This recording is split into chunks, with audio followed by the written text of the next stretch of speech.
بسم اللہ الرحمن الرحیم۔ السلام علیکم۔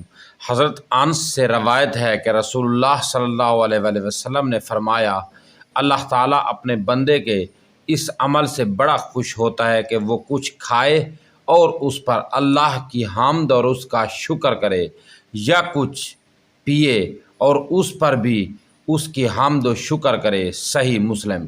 حضرت عبداللہ بن عمر رضی اللہ تعالیٰ عنہما سے روایت ہے کہ رسول اللہ صلی اللہ علیہ وآلہ وسلم نے ارشاد فرمایا کہ جو کوئی اپنا کپڑا پہنے اور فخر کے طور پر زیادہ نیچے کرے گا، اللہ تعالیٰ قیامت کے دن اس کی طرف نظر بھی نہ اٹھائے گا۔ صحیح بخاری و مسلم۔ مسلمان وہی ہے جس کی زبان اور ہاتھ کی ایذا سے مسلمان محفوظ رہیں۔ جو شخص نرم عادت سے محروم رہا وہ پوری بھلائی سے محروم رہا۔ پہلوان وہ شخص نہیں جو لوگوں کو پچھاڑ دے، بلکہ پہلوان وہ شخص ہے جو غصہ کے وقت اپنے نفس پر قابو رکھے۔ جب تم حیا نہ کرو تو جو چاہو کرو۔ بخاری و مسلم۔